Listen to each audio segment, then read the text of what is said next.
بسم اللہ والحمد للہ والصلاة والسلام علی سیدنا و مولانا رسول اللہ وعلی آلہ وصحبہ ومن والہ اما بعد۔ ایک شخص ویڈیو کالنگ کے ذریعے غیر عورتوں سے پرسنل باتیں کرتا ہے اور جب اس کی بیوی اس پر اعتراض کرتی ہے تو کہتا ہے کہ یہ جائز ہے، تو یہ بات کہاں تک درست ہے؟ تو جاننا چاہیے کہ مرد اور عورت کا ایک دوسرے سے بات کرنا یہ جائز ہے، لیکن کچھ شرائط کے ساتھ۔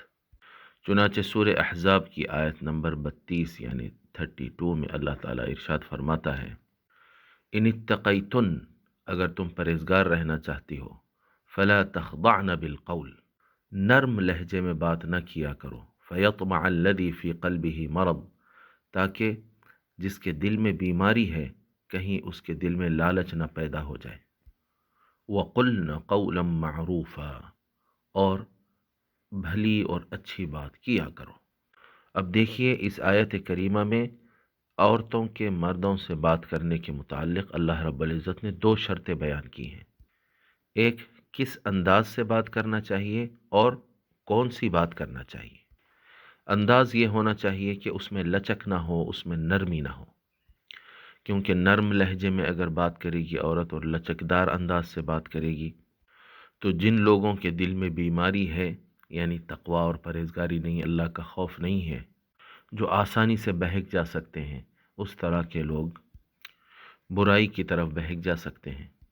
تو ایک شرط یہ ہو گئی کہ اپنے انداز کو سنجیدہ اور کڑک رکھنا ہے، اور دوسری شرط کہ کیا بات کرنا چاہیے، فرمایا وَقُلْنَ قَوْلًا مَعْرُوفًا، اور بھلائی کی بات کرو، یعنی بیکار بات نہ ہو اور دل لگی کے لیے بات نہ ہو، کیونکہ دل لگی کے لیے اور دل بہلائی کے لیے تو بیوی ہوتی ہے، بیوی سے بات کرنا ہوتا ہے، یا پھر محرم عورتیں ہوتی ہیں، ان سے آپ بے تکلفی کی بات کر سکتے ہیں، لیکن غیر عورتوں سے معروف بات کرنا ہے۔ بس معروف بات کس کو اللہ تعالیٰ فرما رہا ہے؟ بھلی بات، جس میں خیر ہو، جس میں بھلائی ہو، جس میں اچھائی ہو، جو کام کی ہو اور جو مباح ہو اور جائز ہو۔ اگر یہ دو شرطوں سے ہٹ کر آدمی غیر عورتوں سے بات کرے، لچکدار انداز سے بھی دوسری عورتوں سے بات کرے، اور غیر ضروری باتیں اور دل بہلائی کے لیے باتیں بھی دوسری عورتوں سے کرے، تو پھر اس سے اپنی بیوی کے ساتھ جو تعلق ہے اس میں ضرور خرابی آئے گی، کیونکہ مرد کی اپنی جو بات کرنے کی ضرورت ہے، عورت کے ساتھ بات کرنے کی اس کی جو ضرورت رہتی ہے، جس میں عورت نرم انداز سے اس سے بات کرتی ہے اور دل بہلائی کی باتیں کرتی ہے، وہ ضرورت اس کی دوسری عورتوں کے ساتھ پوری ہو جاتی ہے، پھر اپنی بیوی کے ساتھ اس کو بات کرنے کی کوئی دلچسپی باقی نہیں رہتی، اور ظاہر ہے اپنی بیوی سے بات کرنے کی دلچسپی اگر باقی نہ رہے تو پھر گھر کے اندر خرابیاں ضرور پیدا ہوگی، بلکہ ممکن ہے کہ اس کی وجہ سے آدمی کان کے زنا میں اور زبان کے زنا میں مبتلا ہو، کیونکہ حدیث شریف میں آتا ہے کہ کانوں کا بھی زنا ہوتا ہے اور اس کا زنا سننا ہے، اور زبان کا بھی زنا ہوتا ہے اور اس کا زنا بولنا ہے،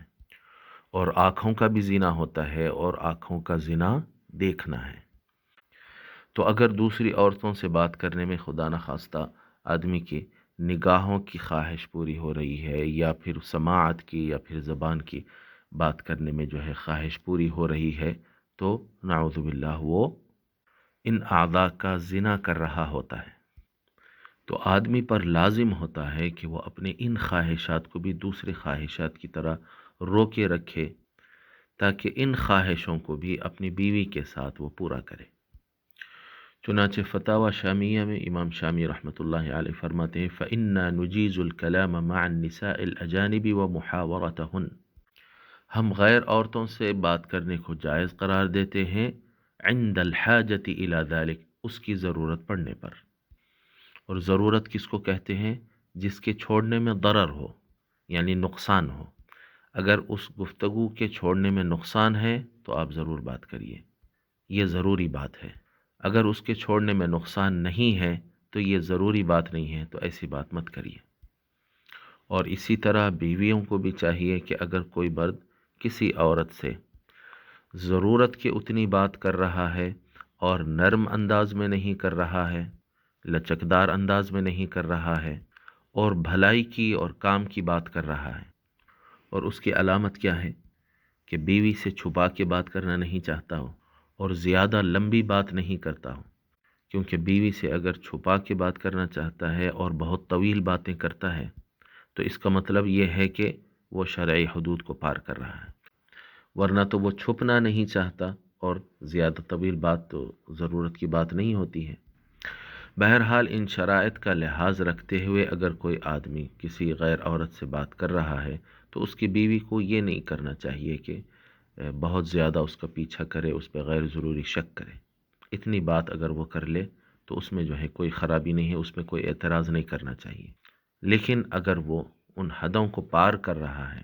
اور ان شرائط کو توڑ رہا ہے تو یقیناً وہ گنہگار ہو رہا ہے۔ بیوی کو چاہیے کہ وہ اس کو نصیحت کرے اور اس کو سمجھائے، اللہ کا خوف یاد دلائے، اور دوسرے جو اس کے بزرگ ہیں یا اس کے ہمدرد ہیں، اس کے دوست ہیں، ان کو چاہیے کہ وہ اس کو نصیحت کریں اور اس گناہ سے اسے روکنے کے لیے حکمت کے ساتھ کوشش کریں اور اسے بتائیں کہ یہ گناہ ہے۔ واللہ ورسولہ اعلم و احکم۔